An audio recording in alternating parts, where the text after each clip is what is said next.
Okay guys, I'm gonna do a quick video with Miss Maple. This is gonna be my cleaning the door exercise. So whenever people come over, she gets very anxious and nervous about it. I don't have anybody to come join me today, so this is gonna be kind of a solo thing, and my kids don't wanna help me. So you guys get to see me do this solo, and hopefully I can trick her. She is pretty smart. But so she's been nervous, anxious about people coming over or other dogs that she sees since I picked her up last year. She was like that when she went to the rescue that I got her from, and even though she, lived with great fosters, and she just always barked and had this thing when people came over, but she's very friendly and she likes people, and there's no issues when people are actually, when she goes up to them. There's just something weird about her interaction with, like, when people come over for whatever reason, and it is definitely way worse in the crate. So this is one of the things that I definitely want to work on more with her. There's definitely some things that she's very anxious about, and I need to be working on to help her. So keeping her out of the crate as much as possible and working on the front door manners. So for me, I like space at the door. I don't care if she greets people after they come in, but she needs to be respectful of the front door first. If she's not giving me space and giving my guests space, no one's gonna want her around, because she's just a crazy dog that wants to jump, and she is that dog. And so I'm gonna show you what I do, how I clean the door, how I would let her go up to the door. And then another technique I have is how to recall dogs off of the door. So if I had a knocker, I would be able to practice this for like 5-10 minutes. Just constantly have somebody knock, recall her away, knock, recall her away, knock, recall her away. You get the point. But it's just me, and we'll see if she goes for me knocking. Maybe I can open up the door and then knock. Maybe that'll help. We'll figure it out. So this is what I got for you guys. Okay, so she put herself on place. She's not in command right now.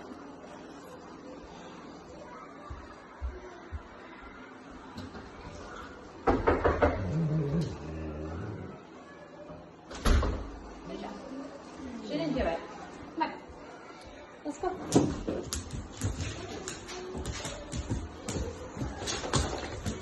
See if I can aim her up a little bit. Okay, nope. So right now I'm not using Ecollar at all. Nope, this is just body language and attention. Nope.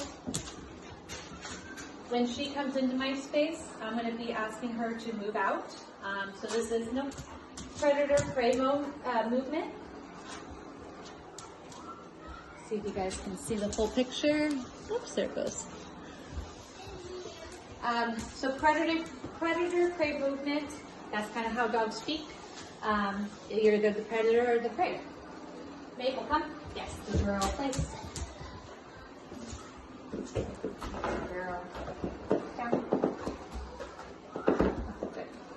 Great. So I'm gonna let her out again. If she goes back to the door, I'm just gonna recall her off. I'm gonna walk up to the door, and she, nope. So here I'm gonna use, I was going to use Ecollar, but I had it on 0. Okay, so she's around at 3-4. So one option is if your dog is not moving with your body language. So you either have a leash that you can use to help guide them away, or you can use the Ecollar if they're conditioned. So I'm going to press and hold it and walk into her, and she should do that. When I come back, if she does it again, I'm going to keep reinforcing that. So this practice over and over and over again. I don't have a set boundary, so it's a little bit harder sometimes with that. If you have like a specific, like a wall that you could use, like I could use this wall here as my boundary. Something that says, hey, don't cross that line. So that's another easy way to do this. But the idea,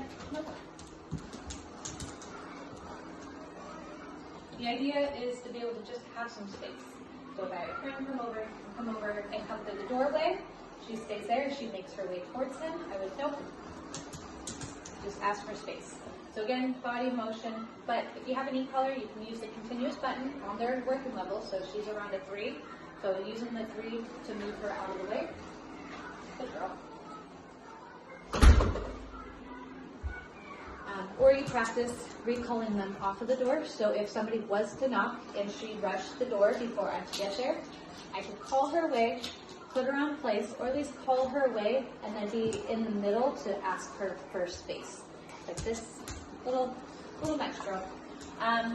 This is another way of helping with jumping. So if she was coming towards me very intensely, I could recognize it and step in and ask for that space as well. And eventually, like, you get a dog that is stopped in the process of wanting to come up at you. So they don't even get the opportunity to do it because you've already seen their intentions and you can step in beforehand. So that's Maple, that's claiming the door. Like I said, you can use your e-collar, use your leash. If they don't understand when you are coming into their space how to move away, then you can take the leash. Maple, come here. Show you. So, you know, if she's coming this way, I can say no, and I can use the leash to move her out. She comes in again, no, and move her out. Good. So that's one way. And again, you can do both at the same time. So if you're really, your dog's not understanding this process and this idea, you can layer the e-collar, just press and hold, as well as use the leash to move it, because your e-collar is not, it's not directional. It just puts pressure on them. So they need a leash to help get them out of the situation, or your own body language. So whatever works for that. Maple, come. Place.